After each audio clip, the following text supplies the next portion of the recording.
laugh at this next part. In a world of political correctness and cancel culture, two comedians have risen up to prove that with the right angle, anything can be funny. Live from Golden Ox Studios in Cleveland, Ohio, it's Steve Mers and David Horning. This is You Can't Laugh at That. Hello, everybody. This is David Horning. I'm Steve Mers. And we are joined today by the very funny Liz Blanc. Hey, how's it going? It's going great. Well. Welcome to You Can't Laugh at That, where we take things that you can't laugh at and find ways to prove that statement incorrect. Today we are going to talk about the never taboo, always appropriate topic of school shootings. I did not expect you to say that. Appropriate for our guest. Yes, absolutely. Liz has, the first time I saw her, she's just phenomenal on stage. I've seen you do that set dozens of times, and every time I enjoy it. Yeah, it's really good. Yeah, and even though I've seen it so many times, it's always great to watch an audience experience it for the first time. Yeah. Because it creates a new experience for me. Just because it's always like different people, and I always love you get to a certain joke, and we'll get to it later. But you get to a certain joke in your set where I'm always like, ooh, how are they going to respond? Like, what are they going to do? Me too. That's got to be great, though.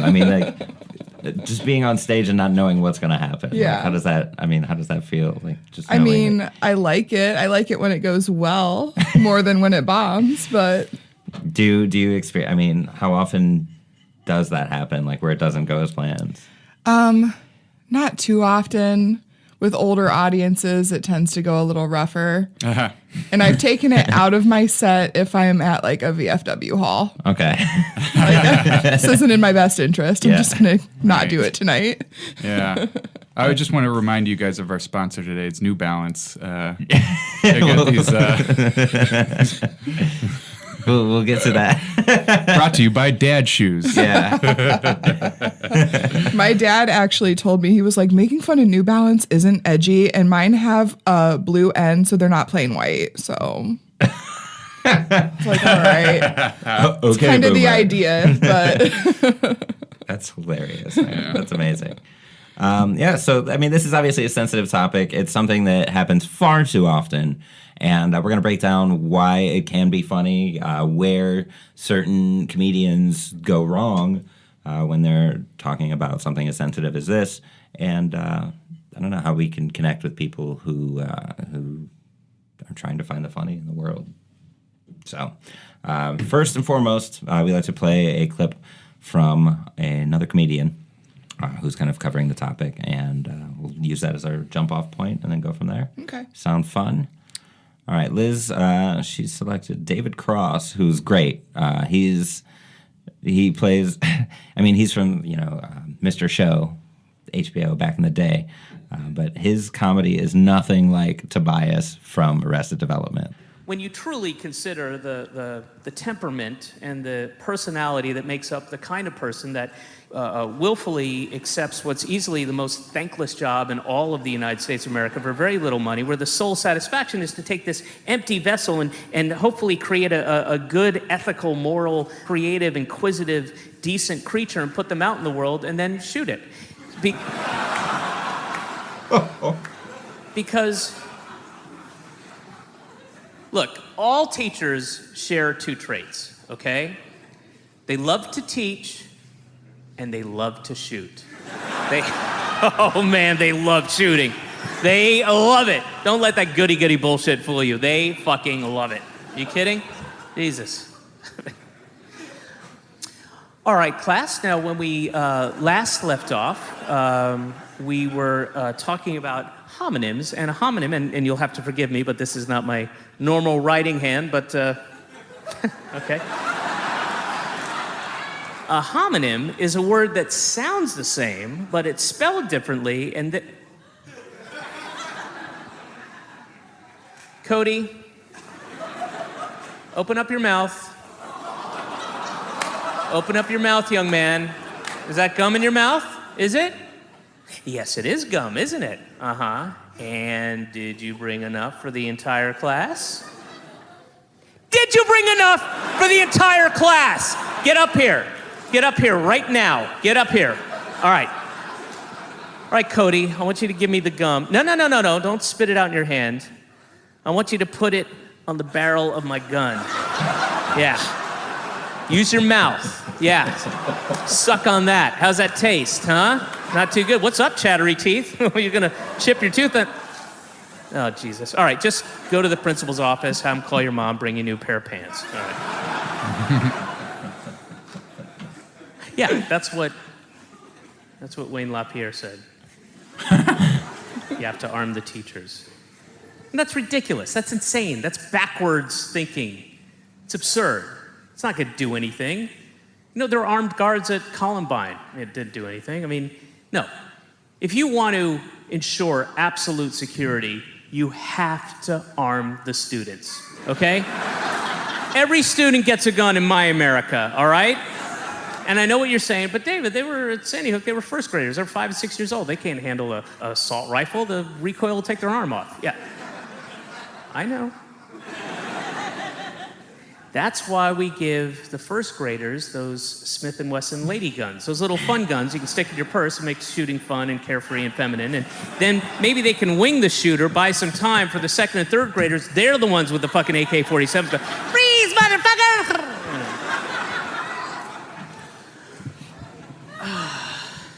And here's the thing, Toronto, here's the thing.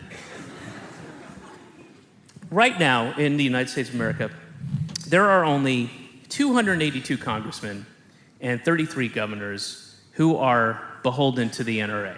They're venal, craven people who take their money and won't allow any kind of safety measure, anything, to even come to the floor for a vote. No. And that is not a lot of people for a country of over 320 million people, the vast majority of whom would like to see some gun control measures enacted. And I just wonder what would happen if whoever the NRA's highest rated congressperson was, 100% rating, A++, 5 smiling bullets, whatever the fucking thing is, what would happen if they were at work and it was take your daughter to work day, right? And some crazy motherfucker, crazy guy, went off his meds, trying to get, therapy and mental health, but there wasn't enough money for it, so he didn't. And he went on, and he goes, and he comes in with, he's dressed in Kevlar vests, and he's got AR-15s, AK-47, Bushmasters, all modded out with magazines filled with steel-jacketed, hollow-point, armor-piercing bullets, all shit he got off the internet 3 days ago. And he comes in, he takes out security, and he gets to the floor, and he takes out 9, 10, 11, 12 people before he's put down. And one of them is the senator's daughter. And I wonder what he would think, as he was kneeling there, like cradling her dying body in his hands, bullet-ridden, her spine is crushed, and she's drowning in her own fluid because her lung is pierced. And you can see the bullet holes, the deep, dark, sticky blood that's spurting out. It's spurting out, but it's getting weaker and weaker with each pulse as this beautiful girl, well, beautiful on the inside, I guess, but beautiful girl is looking up at her father, and she's begging him, please. She's looking up going, Daddy, what happened? What happened? But she can't, because her larynx is sliced in two, and all that's coming out is a wet, gurgly wheeze, and he can literally see the light leaving her eyes as she dies in his arms, and I wonder if he would think, oh, small price to pay. Cool. Freedom isn't free, sweetheart. Freedom isn't free.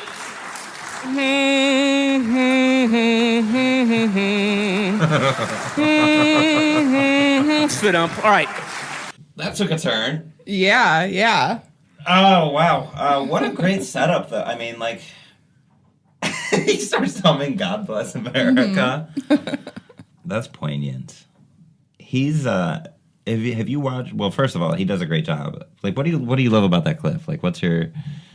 I like the way he starts it off. We know teachers, they love to teach, they love to shoot. And then he's like, no, let's arm the children and let's, do all these crazy things. And I don't know. I just think it's so interesting. It's a completely different way than my thinking. Right. This was done in 2016, so it was like probably right around when Trump was talking about arming the teachers and how that's the solution. And I think this was his Make America Great Again tour, because he came to the Masonic and I saw him. And there was like a walkout after one of his jokes. Of course. Why would you go to a David Cross show and then walk out? Right. But yeah, so They were expecting Tobias Funke. that's when I fell in love with his comedy. Yeah. He's my brand of dark. It's too dark. It's more dark than I would probably go, just because most people just get turned off by that. I can see why, but at the same time, I always there's a point. There's always a light at the end of the tunnel. Right. There's always that tension and release. He has fans, so he can lean into that. But when you have to play it a little bit safer when you don't have a big fan base, He did a great. That was very descriptive, very graphic, and then a small price to pay. Just that ease of tension at that. It points out the absurdity of the culture in such a poignant but also funny way. Right. Which is, that's, if you're going to joke about this stuff, that's what you have to do. There has to be tension, and then there has to be a release of that tension. Well, and that last 2 minutes was just basically him saying, what if that were your kid? Yeah. But he just draws it out in this very uncomfortable sort of way that creates a visceral reaction from anyone. And right. If you're one of those NRA people and you're listening to that and you haven't tuned out, I feel like that would make a little bit of headway into your subconscious a little bit. Just be like, oh shit, that's one way to put it. Small price to pay. Well, so in preparation for this, I watched. Have you guys seen the season premiere for this season of South Park? no. It is. I'm not I watch an occasional episode here and there, but I've never really just been like, oh my god, South Park. But the season premiere of season 22, the very opening scene, they're in the classroom and you just hear gunshots in the background, and then the teacher just starts talking louder as the gunshots get louder, like she's teaching a math lesson, and there are multiple school shootings throughout this episode, but they're not even the A story. The A story is Stan's mom is the only person who's trying to do anything about solving this school shooting problem. And so Stan's dad thinks she's just on her period, and that's why she's getting emotional. So the whole thing is him trying to feel and then he thinks she's going through menopause. And so the A story is trying to get her to apologize to him for being so emotional while she's on her period. And then the B story is Cartman is trying to get Token to admit that he didn't like Black Panther. Meanwhile, there's school shootings happening, and it's brilliantly written because it just encapsulates how we treat school shootings now. It's it's just another day, another day at the office. It's you're mad because you're on your period. Yeah. In the news for 2 days and then back to what are the Kardashians doing or whatever, sick thing that we're into. Right. And we're too busy harassing women and black people. Right. To fix the problems. It's a perfectly written episode because it never explicitly says that. Not once. Yeah. Not she's the only voice of reason, and her whole thing is what if it's your kid, and everyone else is just doing their own thing. It's great. It's perfectly written. I think that's how you really get people to laugh at something like that, is make it the absurdity of the fact that we're not doing anything about it. We're not doing anything about it. So I definitely recommend watching it. It's very funny. There's some really good lines. There's this grandiose musical number at the end where Stan's dad has people get his wife to come into the school. They tell her there's a shooting, and she's like, "Oh my god!"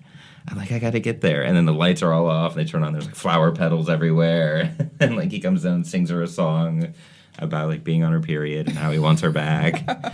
It's ridiculous, but it's and then meanwhile there's a shooting happening. There's just bullets flying through the air and people are getting wounded and they're more concerned about her period than what's actually going on. So, I mean, it's a great way to look at things. They always they always make a microcosm of like society in their show, and they just have people assume those roles. Yeah. Like characters. Yeah, it's brilliant. I think everybody should watch South Park, just for that reason. Like, if there's something that you're resistant, find an episode where they talk about that. I don't know. It's like, I mean, that's the beauty of comedy, is because you can tell somebody something, and they don't realize that you're like, giving them a message. Right. If you make them laugh, that's why I love your joke, just because it's so poignant, and I don't think we can talk about it without actually listening to it. So let's do this. As a teacher, I'm always learning new things. I love to learn new things. Learned something new last week. I learned that the principal's office is not just for children. You can get called down as a teacher. I heard my name on the PA. I was like, oh my God, I'm getting an award. I'm so nervous. I walked in, my principal was like, sit down. I was like, oh my God, I'm not getting an award. So what did I even do? He was like, I've had parents calling me, emailing me, talking to me about your classroom management style. I'm like, oh my God, what's the problem? And I still don't know the proper protocol if a fight breaks out in my room. I just know I can't cover my coffee and yell World Star.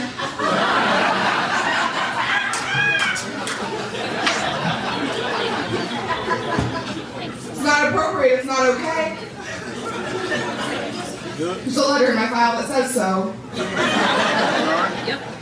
So just to review, I'm a grown-ass woman who thinks it's okay to yell World Star when children are fighting. And there are legislators who think I should have a gun at work. It's one more than you. I'll be the first one to tell you I should not. And if I'm being honest, teachers don't want guns anyway. We want like markers and shit, you know? If I get a school-issued Glock, and I still buy my own pencils, I'm taking that gun, I'm holding up a Staples,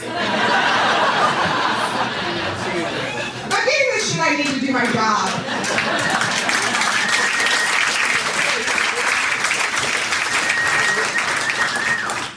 Some of you look kind of upset, like this gun talk might be bothering you. I promise that's the only time that gun will get used. We'll never have a shooting at my school. We don't even have white kids.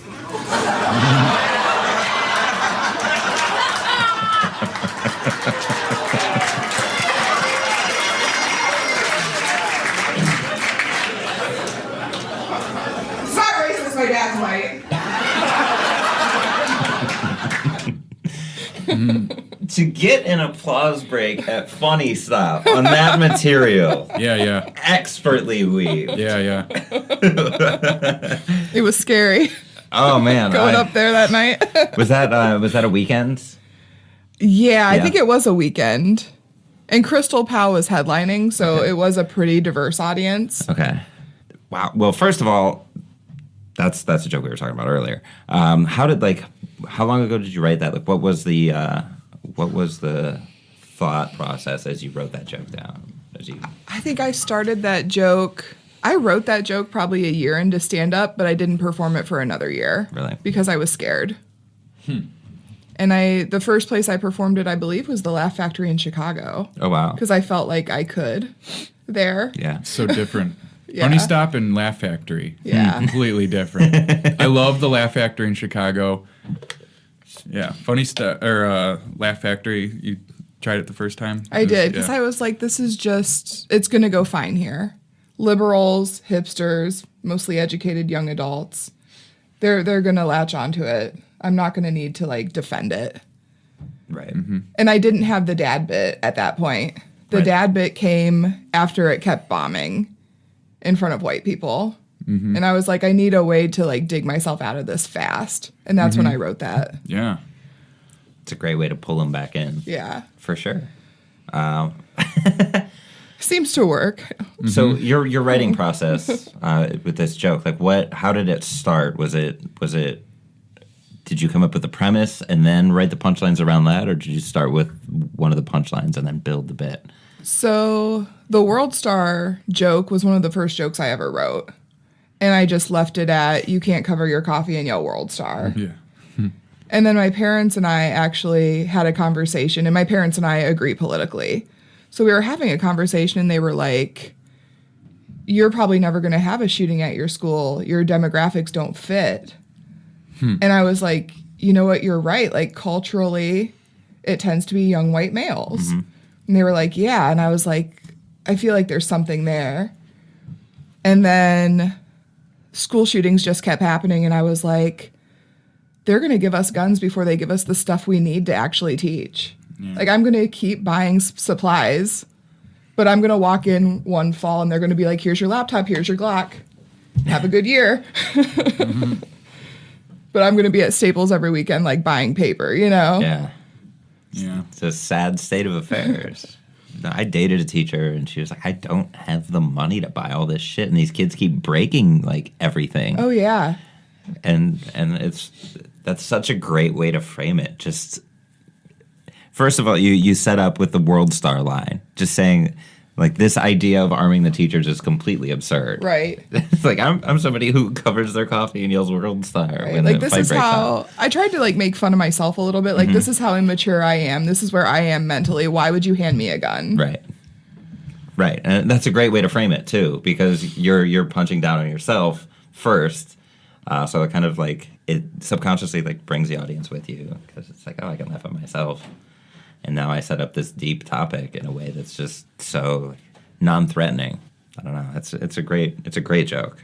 I think it's important to not, like, punch down. You know, like, you don't want to. If you're gonna joke about something like this, you can't joke about, like, the victims. Right. I think that's insane. I don't get that. Like, Louis C.K. did that a little bit on his audio that got leaked. Yeah. This is a joke that speaks to all people if they allow it to. And I remember when you added that "It's okay, my dad's white" tag. I mean, that's a great tag. It's just like, oh, yeah, no, that's kind of ridiculous too. So this is funny. Okay, we should be laughing now. That was a great move on your part. Well, thank you. For sure.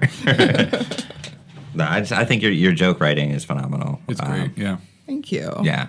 I mean, this whole bit is so polished. It's like ready for late night. Like, you could do that whole bit on late night. Yeah. And get a standing. Yeah, like, yeah. That's, Well, I don't thanks. know. Yeah. It's, I don't know. I'm It's just, all like, fawning over cohesive you.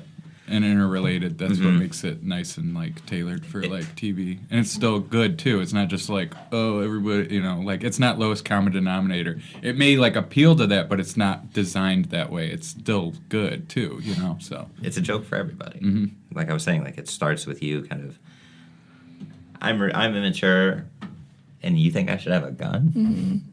You think I should have a gun before I should have the supplies to do my job? Right. It's great. And I think everybody can agree that teachers are wildly unappreciated and wildly underpaid for, like, hey, set up our society for the future.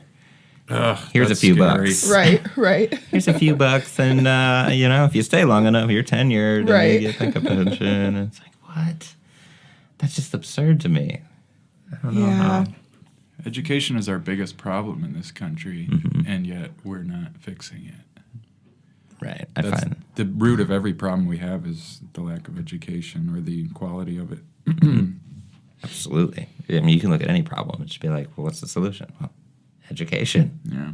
Well, and we have a bill that's being looked at where if students answer scientific questions incorrectly, but for religious reasons, that's okay. Are you joking? So That's- it's okay as in it's correct? Or that's so weird. I was under the impression I didn't read the whole article, Yeah. but maybe it could be omitted from their test. I'm not sure, but there are state tests that have questions, from my understanding, that have to do with evolution and things of that nature. And at this point, I'm sorry if you're super religious, but if you don't believe in evolution, you're dumb. Yeah. The SATs are the exception, though. I'm certain of that, right? They have to be. They can't I think they're talking about like just general. tests that kids have to take to like graduate and things like that, and just kind of like in general in the classroom. Yeah. It's just, yeah, that's... You can look the article up if you're listening. If you can just Google like Ohio test religious science or something, you'll find it. It made me sad. Yeah, I agree with you on all that.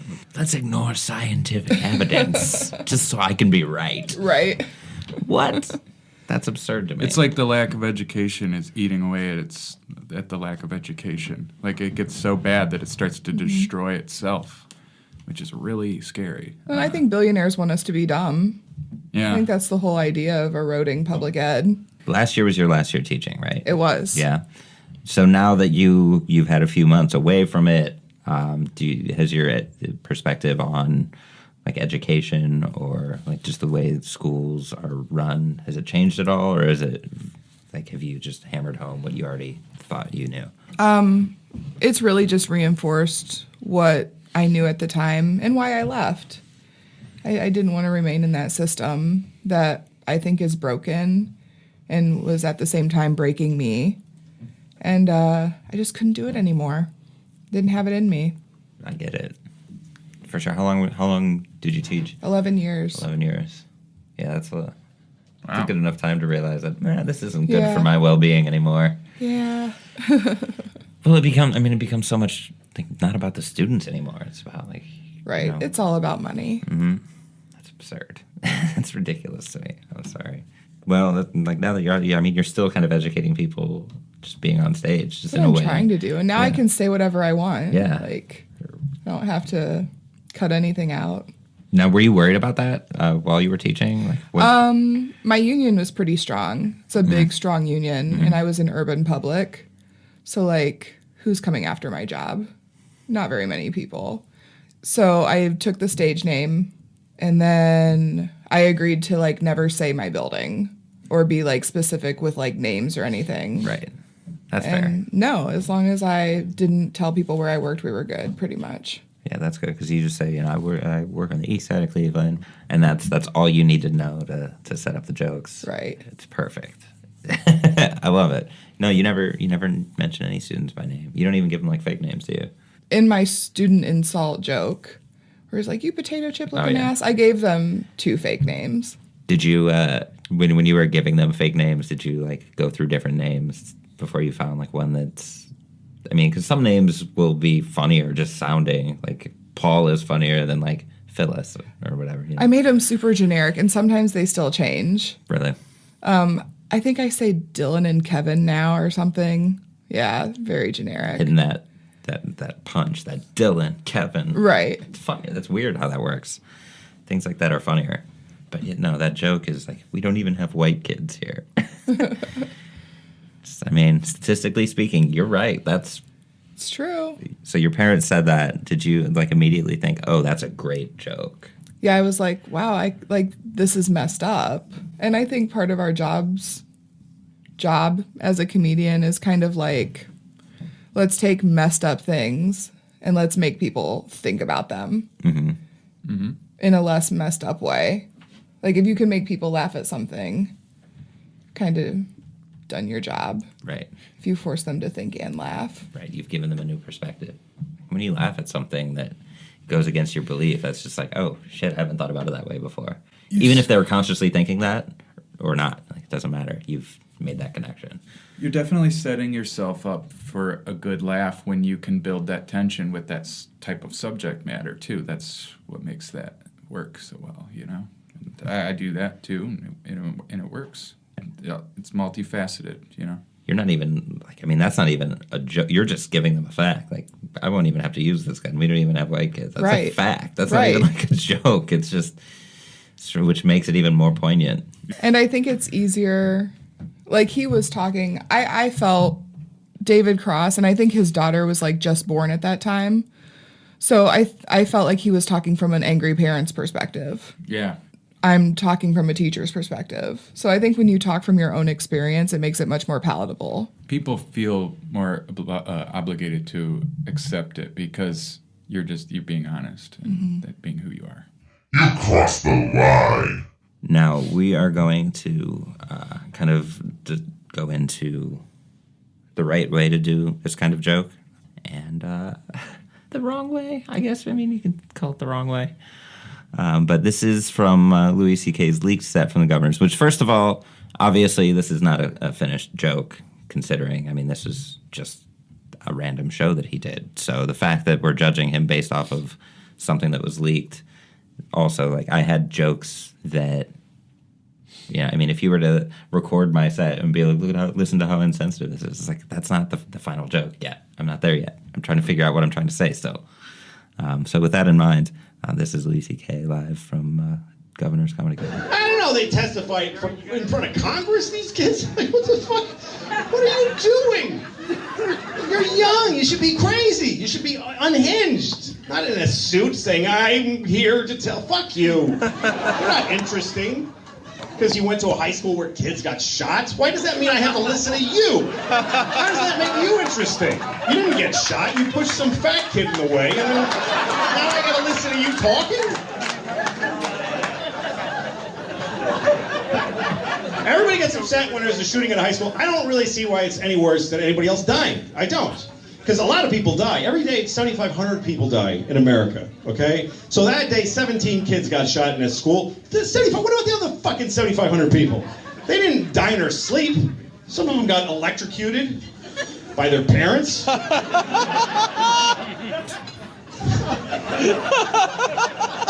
people get upset because they're young, right? They died so young. That's offensive to me. Because what if I die now? Fuck me? Everybody's gonna die. Why is it worse? I mean, old people die. Nobody gives a fuck. You know, like when you tell somebody my grandmother died, they're like, oh, how old was she? She was 98. Why'd you even tell me?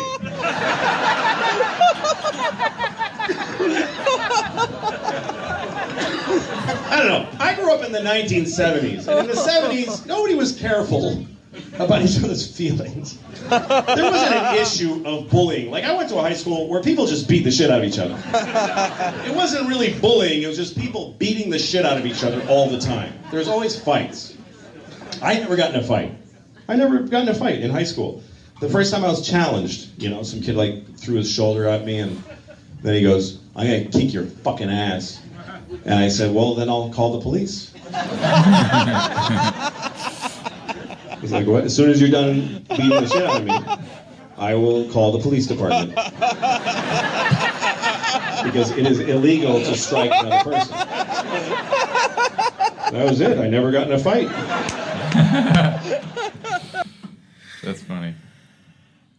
All right, so this is such a nuanced bit. First of all, like I was saying earlier, never punch down. Like, if you're gonna, you can't joke about the victims of a shooting, like especially a school shooting where kids die. Like, you can't make fun of the kids at Sandy Hook. Like, you can't do that.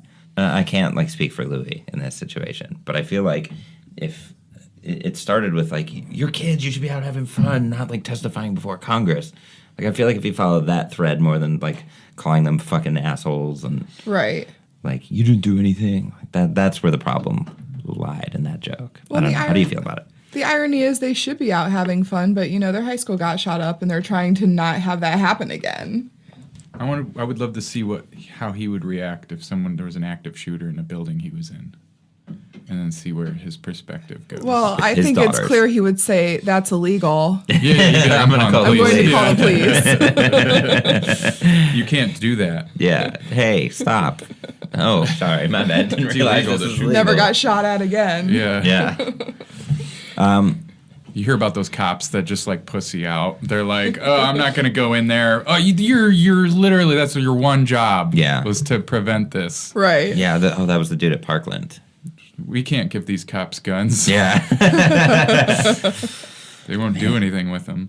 Well, this is obviously coming from the point of view of somebody who like doesn't understand. Like, I mean, like you were saying, the irony is they should be out having fun. Right. They shouldn't be having to do this. And the fact that we have to keep talking about this over and over and over again, that's where the problem is. And I feel like that is lost on him in this bit. Yeah, I think so too. I don't want to speak for him, but at the same time, like, it's evident that that's where he went wrong with this. I mean, the intent, obviously, is always to make people laugh as a comedian. Like, that's it. That's the product that you want. That's the reaction you want to create in other people. That's your gift to society, is to be able to make people laugh. And to be just actively stepping on people who have went through something that's like so traumatizing. It's like, maybe there's a better way to do that. Then he takes himself further away from the subject by saying, well, I grew up in the 70s. We had fights. You didn't have mass shootings. Right.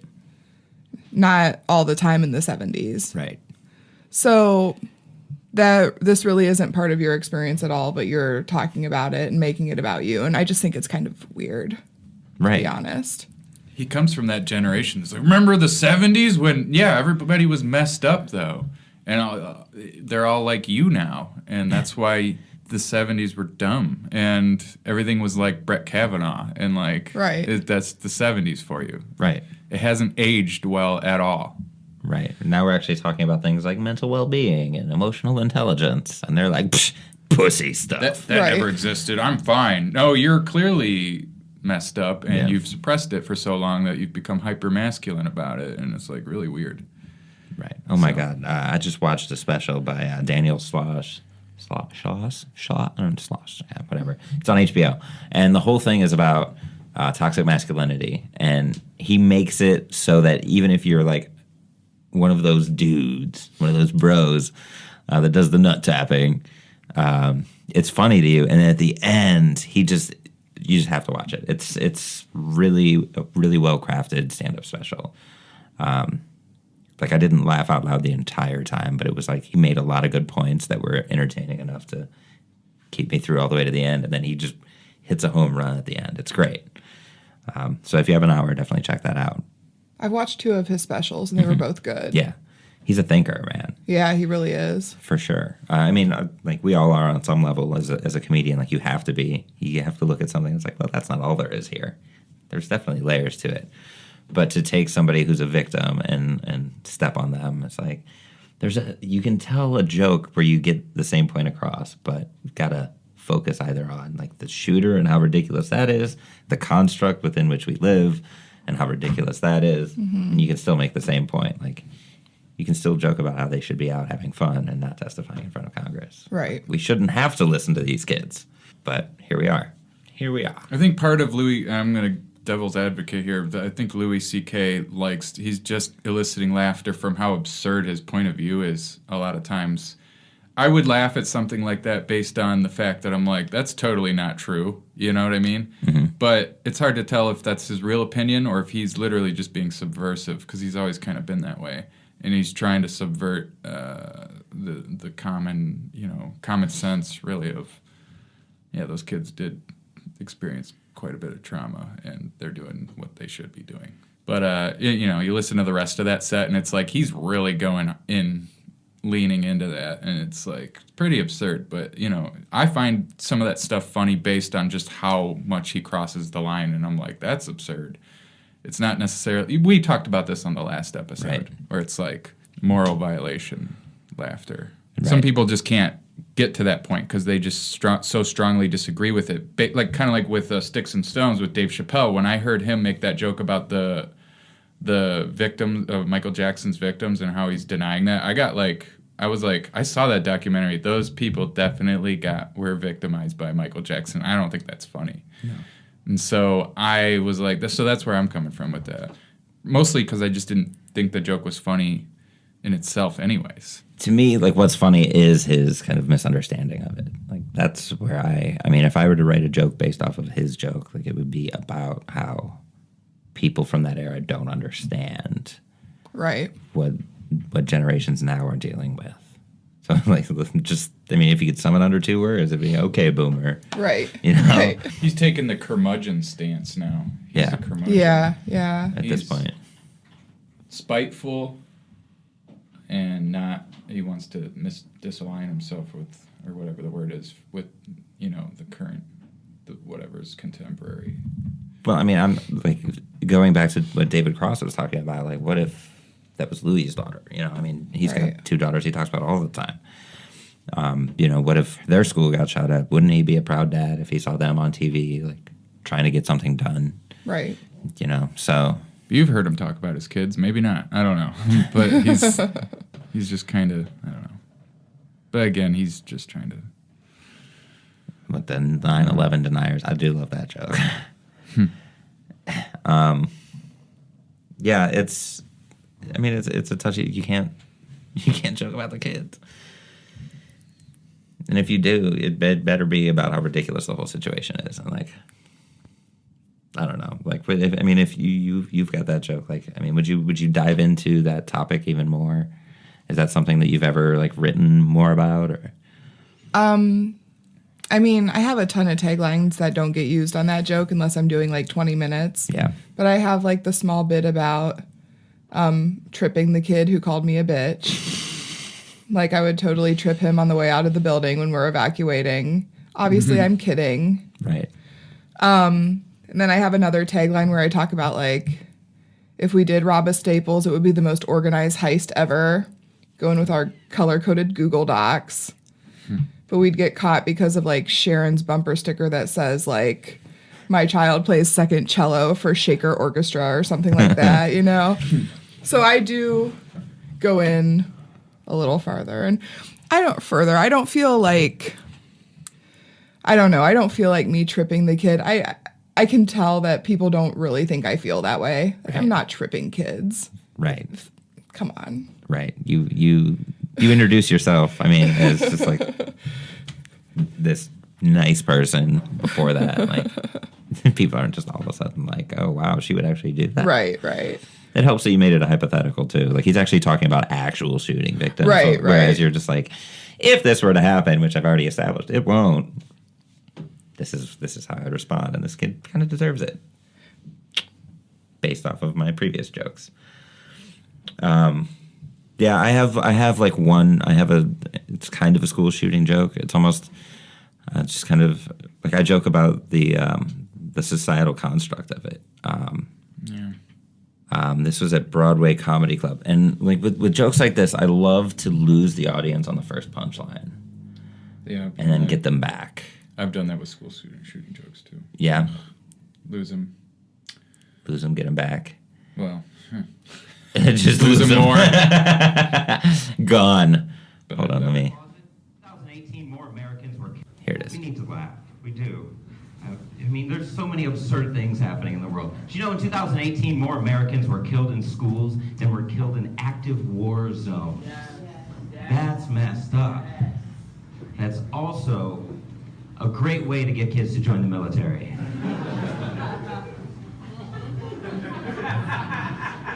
Stay in school. Or you could visit sunny Syria. It's brilliant marketing. The few, the proud, the alive.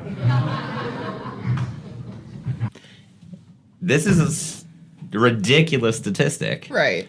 I read that last year, and I was like, what the how? They're in active war zones, and more people are killed in schools. Like, come on. So, I mean, that's where the joke is. And I get that initial, oh. And I always pause. Because eventually, like, other people are going to start laughing. Like, oh, it's registering now that you're actually not joking about shootings. You're joking about, like, how it's safer to be in the military than in schools. And that's ridiculous. Mm-hmm.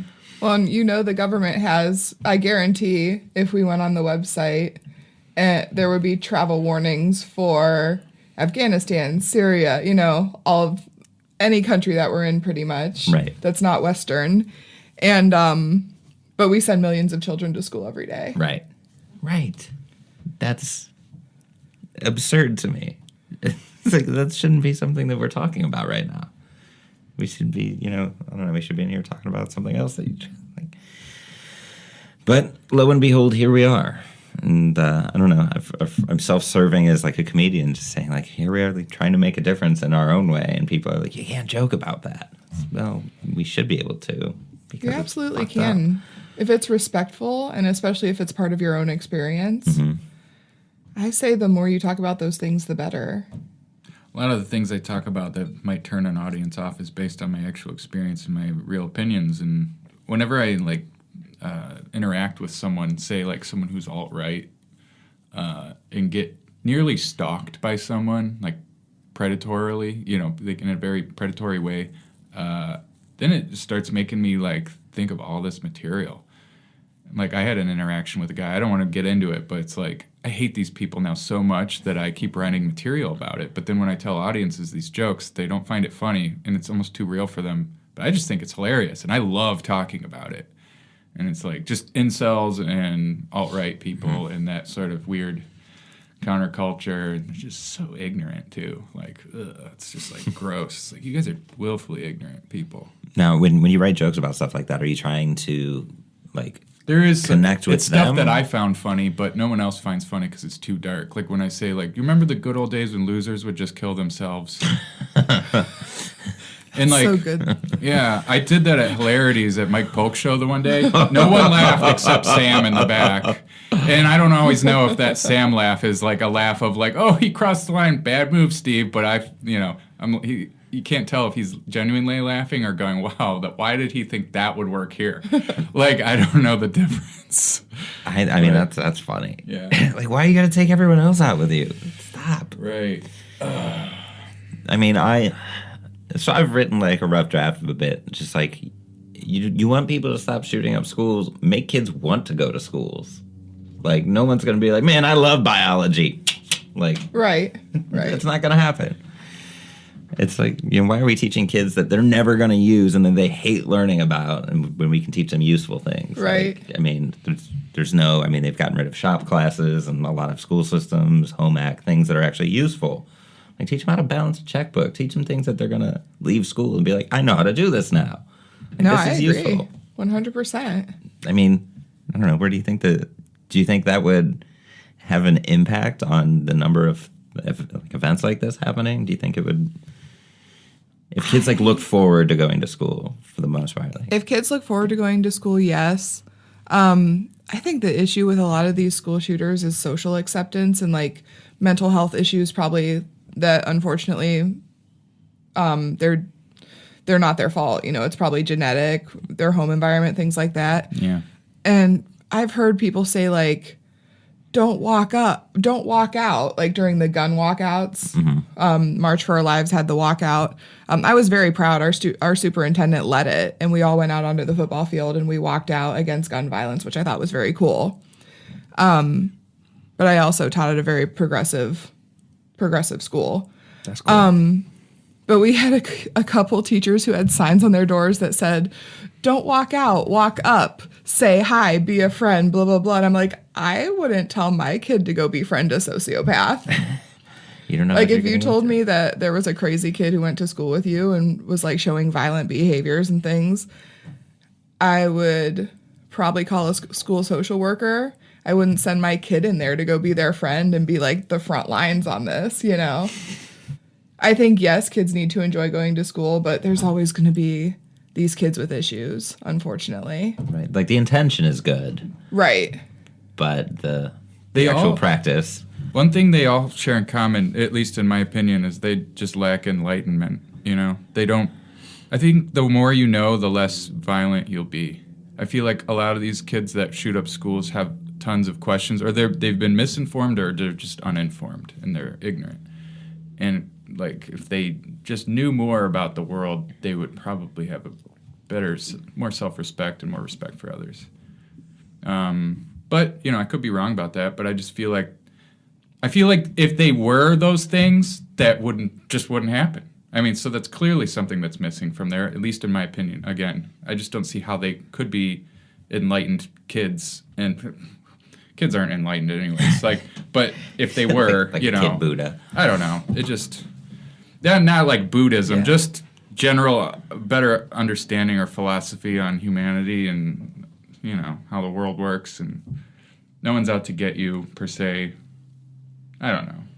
It's like InfoWars and all these conservative shooter. They're all very, very misinformed and very ignorant. Like, everybody's out to And get they're you. afraid.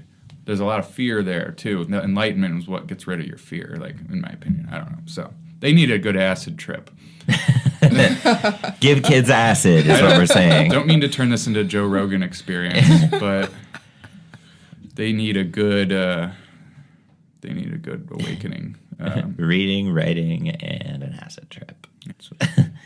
I'm with you on that. Like, I feel like if we taught kids at a younger age that people aren't always going to agree with you, people Right. are going to be hard to get along with, but there's always a solution to it. Make them feel empowered, you know? Because if they feel like they can do anything, they won't feel like they have to shoot up a school and end their life. They clearly want to end their life.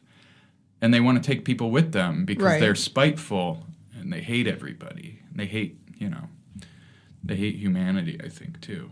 Right. Nobody shoots up a school with the intention of having a good day tomorrow. Like, Right. I'm sort of that way. I hate humanity, but I also like have an understanding on some level that's keeping me from killing everybody.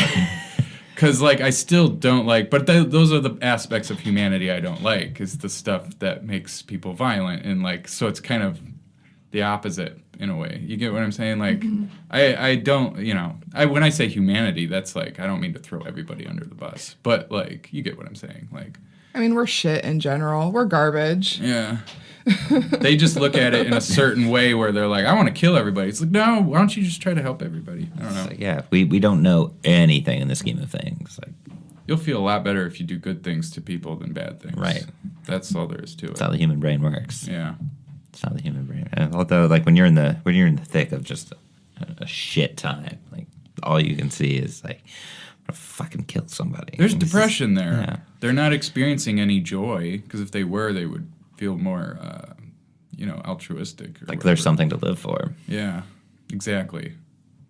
It's a weird suicidal sort of tendency there. Yeah, I've referred a lot of kids to school social workers over the years, and it does wonders. It's sad that like mental health services and things are being cut out of schools because they're really needed. That's ridiculous. Like mental health, art. Like, why are those the things being cut? Like, why? Those things make people feel fulfilled. Yeah. Right. know? They don't hold kids to being a number. They don't define them as a number, and then they can't make a ton of money for testing companies. That's the bottom line. I don't like a lot of these conservative comics that sort of echo what conservatives say, where they're like, I'm not going to say names, but they all go to the funny stop. But anyway, so like, they're like, ADD's not real. Depression isn't real. Like, are you seriously condoning this? And they mean it too. They're like, I grew up in the 70s and we didn't have depression. No, you did. You're all just messed up and you're a road hack at the funny stop now. And it's like, it's so bad. Like, you need to don't promote that. I don't think they're being sarcastic. They are exaggerating maybe. But they are not. They are these people. But at the same time, like they're doing that. That's communicating to us that there's this bridge that we need to. There's this gap that we need to build a bridge over. Like there's this generation that's pretty much in power at this point, and they have that perspective. Like I'm from the '70s. We didn't have to deal with any of this, so we don't need mental health in schools. We can cut that. Whereas it's like, well, what can we do? Well, that's a great long-term issue. Like short-term, yeah, sure, we can, take your guns. Yeah, I mean, to me, denying a person antidepressants who needs them is like denying a person, ADA access to a building if they're in a wheelchair. You're really limiting their options. You're hurting their mental state if they don't have the same opportunities and things as other people. I mean, you're really affecting their lives, and it makes me sad that people can't understand. It's that like lack of you can't see their problem, so you don't think there's anything there. Right. You think they're making it up. And that's Like wrap your head in a bandage if you have mental handicaps, or like they deny if you're depressed. Yeah, they deny gaslighting is real. Oh, you're not crazy, or you're not depressed. You're just a pussy. No, it's not that. You just don't understand how brain chemistry works. Smile. That's the one that's used on women. Yeah. Smile. Oh man. And if they were educated, see, it just eats into itself. If they were educated, they would believe in brain chemistry and all these things that are demonstrable. All these things that we're learning about how the human brain works. They're just like, nah, you don't have depression. Read a book. Snap out of Nah. it. Suck it Yeah, up. yeah. Dopamine's what it not was. real. Whose joke was that? Gary Goldman. Have you seen The Great it's Depression? wonderful. It's fantastic. Oh yeah, I'll probably reference him every single episode of this because he's such a great joke writer. yeah. But that is somebody who's taken this this issue that everyone's facing on some level. I mean, let's be honest, and really giving it light and really finding the funny in it, Like he has a joke where he's in the mental hospital and someone recognizes him and he's like, well, that's peak crazy for me. Like he's so good. He's I can't wait till he comes in town. December 8th, right? Yeah. It's on my calendar. Definitely going to that. But yeah, I mean, it's something that back then it was like, oh, you're a little bit sad. Snap out of it. You'll be fine. Right. Go outside. Get some fresh air. Right. Which helps. But that's not the solution. Like, I just had my first anxiety attack a couple weeks ago. And I'm like, yeah, it was rough. I didn't know what the fuck was happening to me. I've made it 32 years without having an anxiety attack. It was a good run. But just life caught up. And my brain decided it wanted to kick into fight or flight for a little bit. And just, like, listening to his, or just, like, remembering a lot of stuff that he talked about really helped me, like, in his stand-up. So to say that you can't joke about something that's fucked up that people are going through is just completely misguided and uneducated, because it can really help people. I mean, that's, like mental health issues, like shooting up a school. There's a way to joke about it to get through to somebody who might actually be thinking about doing it. And it's like, oh, it's not all that bad. Well, I love what Kelly Bachman and Amber Rollo from New York are doing. They were two of the women present when Harvey Weinstein was at the Young Actors Hour or whatever it's called. And I think they've already had the show, but it's called like Rape Jokes by Survivors. And I think that's very cool. And that's a very that can really help people. But I don't know. I think a lot of times, especially at open mics, we have rape jokes by rapists, and that is not a good thing. No, you don't want school shooting jokes by school shooters. Right, we don't want that. No. But yeah, you can joke about anything. Yeah, it's all about. I mean, it's all about the intention. Like the core. It has What's to. your approach? Yeah, you want to approach that. Like, you want to make people laugh. How do I make people laugh about this? Like, the intention has to be there. If you don't have the intention to make people laugh, probably not going to do a whole lot as a comedian. You're not going to write a funny joke. Right. If you're just there to lecture people. It's a fine line. Like, Louis fucked up with that joke. But he was there, like, for a minute, and then he lost it. Mm-hmm. But then doing that joke about being from the 70s explained why he lost it. Right. So it's all there. I mean, you can sit there and you can bash him and write articles about how, it's totally inappropriate, and you can, go out on the internet and how it was wrong. But you can also see that he doesn't understand. And, like, that's a lot of what our comedy is. Like, when we were trying to be funny when we were kids, we made fun of kids that weren't like us. Why?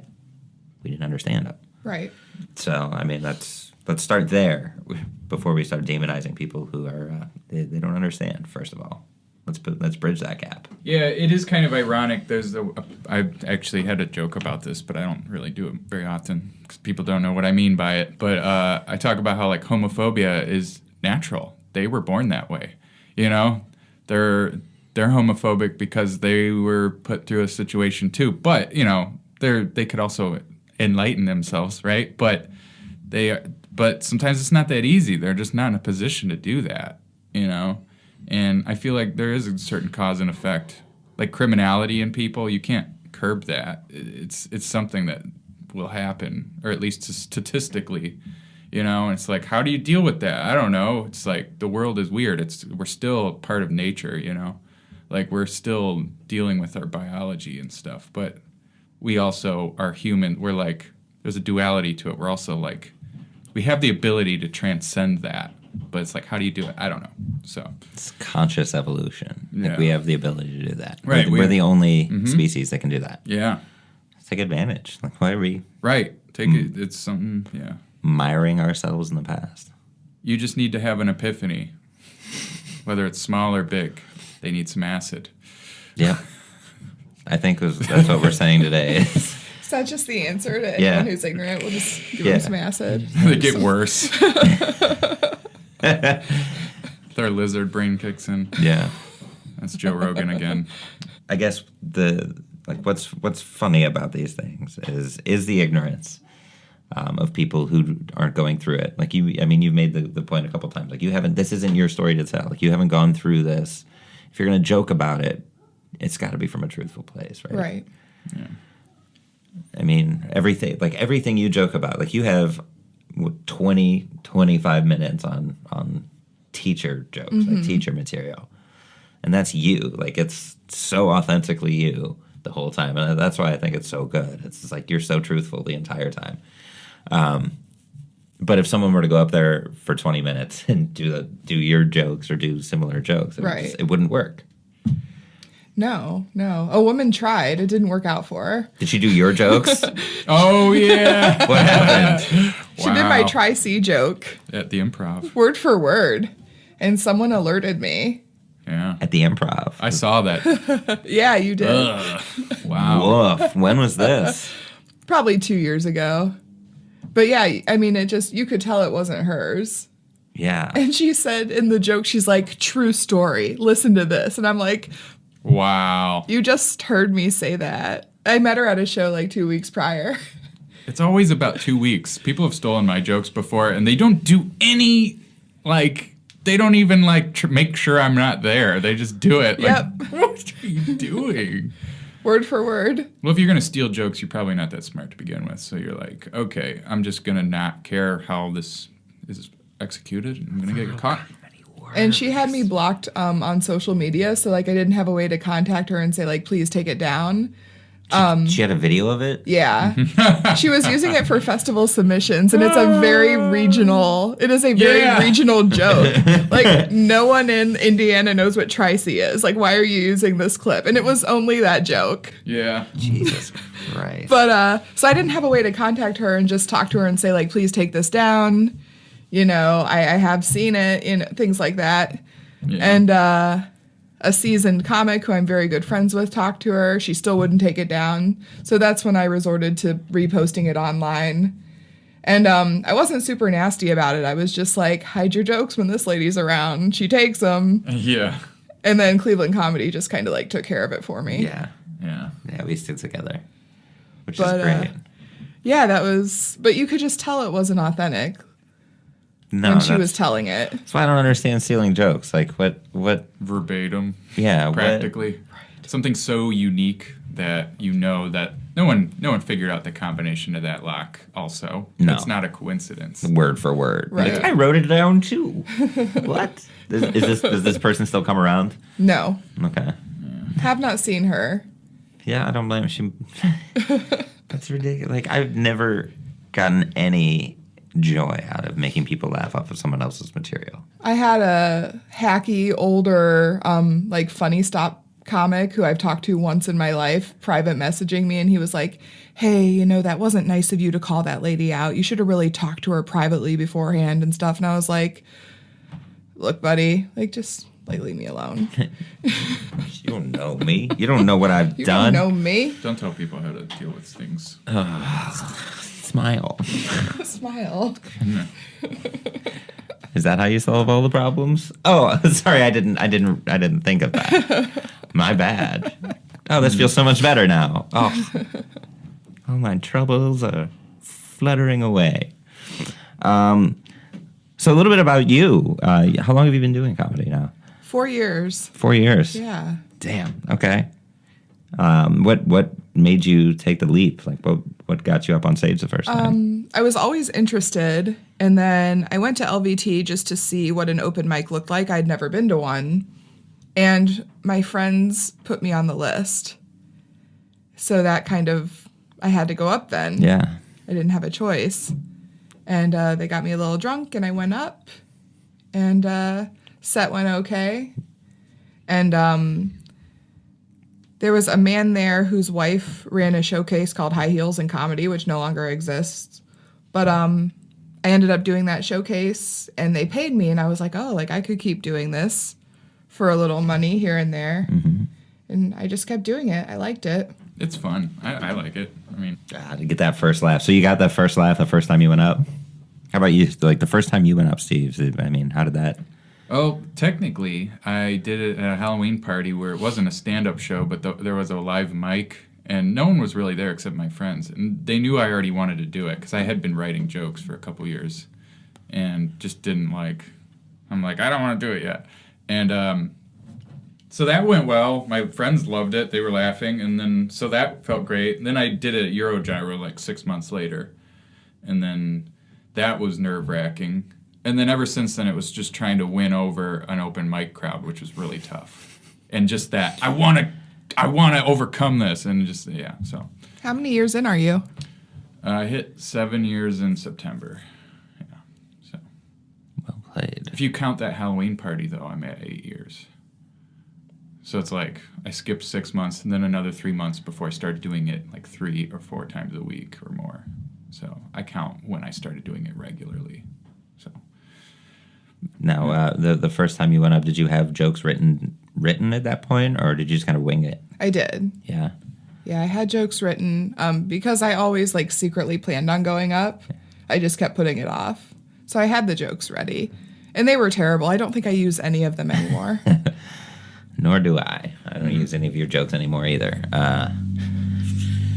Or any of the original ones that I ever wrote. God, they were so bad.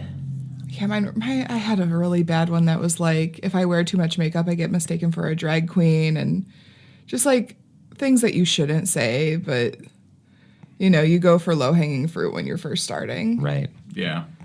You see that all the God, I see so many comedians go for the first time and they're like, rape. It's like, well, Like too far. maybe not the first time. Oh, you gotta love the one you hear all the time. This is my first time, and it's like my first time having sex, and here's my my analogy, and it's Yeah. like everybody did that, including me. Yeah. That was one of my first jokes, and I was like, now I get like, stop. Yeah, that one dude in the comedy festival the other night, I texted you during the show. Like, it was like he filled out a Mad Lib of jokes for his first 2 minutes of his set, and it was like joke writing 101. It was like, you may think I look like this. You may Yeah. think I sound like this. You may think I'm wearing this because of this. And it's I'm like, a lesbian. Yeah. That's the he biggest finally- one. yeah. I look like a lesbian.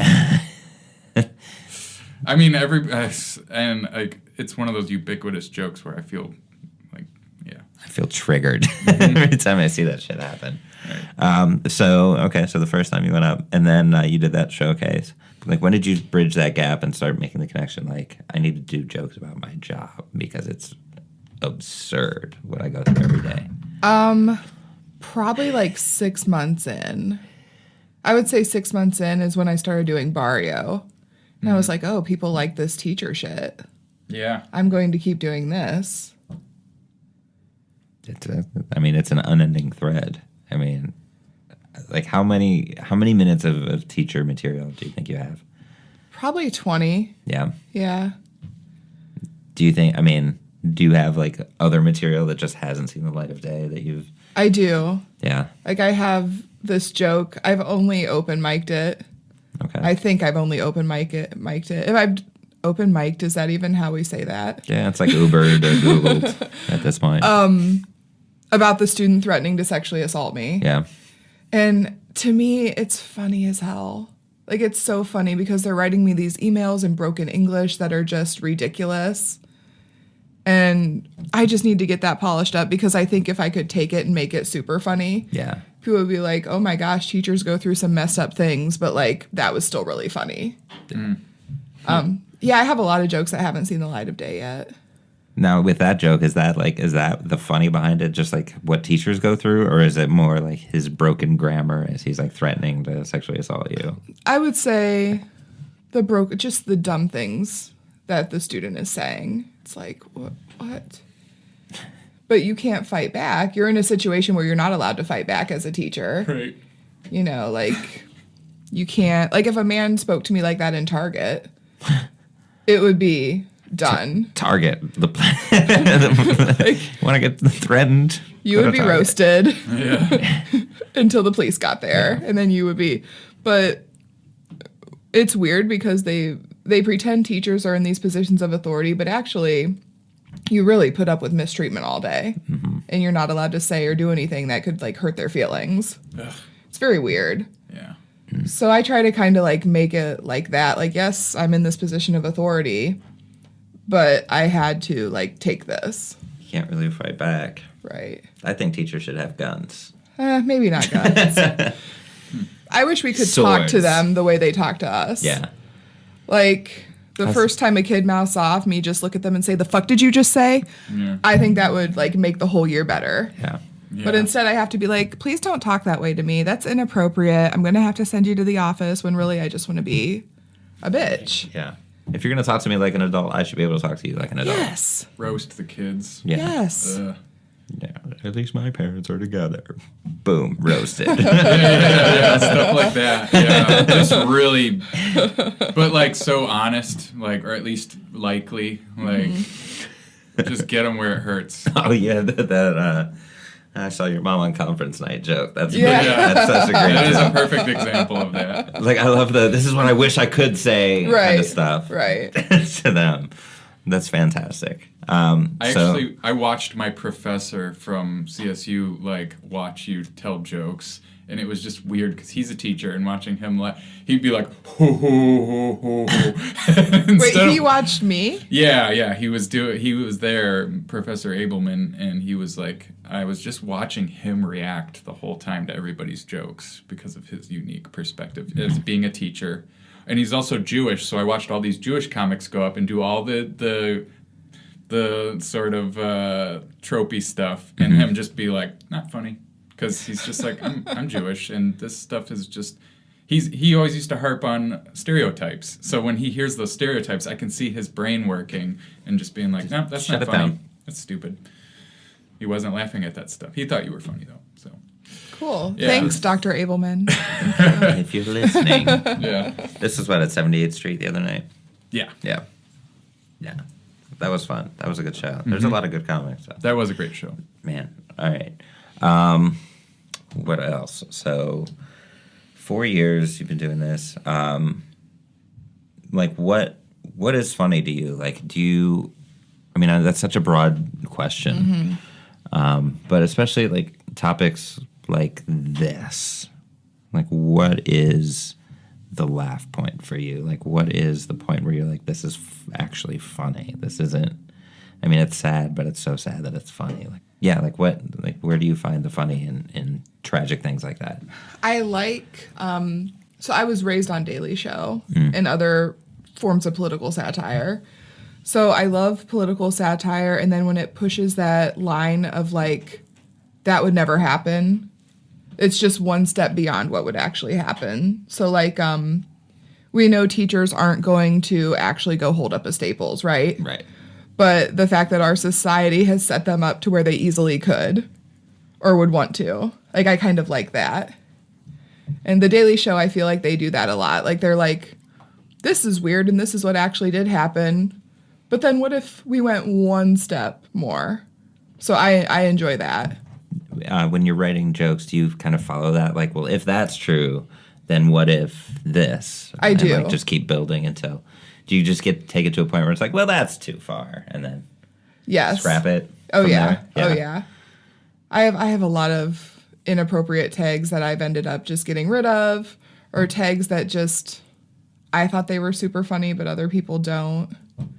And yeah. So the writing process for you, do you start with just a central idea and then just free write, or do you write on stage? Like I usually go punchline first. Okay. And then I write kind of around the punchline. And I do follow like a standard like premise, setup, punchline, tag. But it varies because I kind of try to weave it like a story. But I do follow like a very basic joke writing formula. It works. It works, man. Audience see it out the palm of your hand. That's so fun to watch. Oh, it really thank is. you. I really enjoy it, and I enjoy working with you. I'm just like, I want to book Liz on every show that I do. Like, You're so kind. it's so fun because I just, again, like I love watching the audience experience you for the first time, and it's like it's exciting for me. Like it makes me enjoy like booking shows. Just seeing that, like and being in this business. It's a tough business, so to see. People respond so authentically to obviously authentic material. It's fun to watch. Well, thank you. So- I love working with you. I love your show ideas, like the six courses. So unique, nothing that's ever been done before. So, David's humble, so I'm just going to plug his shows right here. Steve also runs one of the best open mics ever, TikTok. It's like one of the only open mics where you actually get an audience. So, Thank you. I'm plugging your shows because I feel like you won't. I don't know if you will or not. No, thank you. I mean, They're good. They are fun. good shows. I like doing your shows. It's fun. I like creating experiences for people. Like that's really that's what I get off on. Like just sitting in the back of the room and watching a bunch of people laugh and being like, I made this happen. Like that's fulfilling to me. You guys are very humble when you're, instrumental parts of the scene. Yeah, it's fun, man. It's a great scene. There's a lot of really funny comedians. If you're not from Cleveland and somehow are listening to this, definitely there's some very, very funny comedians, and there's a lot of fun shows happening. And I feel Quality like stage time. quality stage time, and it's So easy. much. And you're so close to so many other cities too. Like you can just take a 2-hour jaunt to Toledo or Columbus or Pittsburgh and get on stage there and work your stuff in front of new audiences. So we're lucky for sure, for sure. And then it also helps to have great clubs too. I mean, I can't speak so much for improv. I haven't done that yet, but the hilarities is. There's so many great clubs in just Cleveland and not Cuyahoga Falls, Pete, I still love you. Please, Pete, please book me to feture as much as possible. Yeah. Pete is not listening. But No, man, he's gonna book that hypnotist again. Watch my upcoming dates all get canceled because of Steve over here. You're not funny anymore. Cool. Instagram, Twitter, where can we find you on social media, Liz? It's Liz Blanc, so ITSLIZBLANC. And that's both. Yes. That's both. Steve. At Steve Mers on Instagram, at Steven Mers on Twitter. Steve N. Mers. I'm pretty sure they heard that. Yeah. Yeah. Yeah. I'm like talking like this, like N for no. right. I'm the David Horning. You can find me on Instagram and Facebook that way. Or no, Instagram and Twitter. You can just find me by my name on Facebook. I'm not the guy that was on American Idol in 2004. I don't know. Somebody has my name. I haven't killed him yet. He's a comedian? No. Oh, okay. He's on American Idol, not America's Got Talent. Oh, right. I keep thinking Right. that. Yeah. And so to sum this all up, what we've talked about today, it's really, this whole being able to laugh at school shootings. It's all about the authenticity of the joke teller. From where you're coming from, it's from a teacher's perspective, and the absurdity of the society in which we live. And that's one thing to joke about. If you want to do a school shooting joke about the construct, joke about the people who do it, and don't make fun of the kids that get shot. Yeah, let's not do that. Let's not do that. They've gone through enough already. Make fun of the shooters. But even then, Before they you gotta do have it. some No, empathy yeah. before they do it, but Yeah. not after. Right. No, it's all about intention. It's all about, know your audience too. For sure. Right. And, Yes. And if they're not going for it, then just say my dad's white too. I can tell that joke. Taylor, All right. yeah. For sure. Well, thanks, Liz, for coming. I appreciate you Thank you, taking guys. time out of your busy schedule. Thanks to Golden Ox Studios. Definitely check them out. And we'll see you guys next time. And remember, I'm trying to come up with a good tagline for the end. And remember, if you can't laugh at that, actually, you can. Does that work? I dig it. For now. Yeah, for now. It's like a rough draft. All right. This has been fun. I think it'd be funny if we all just clapped at the end. Because it feels like the end of a comedy show.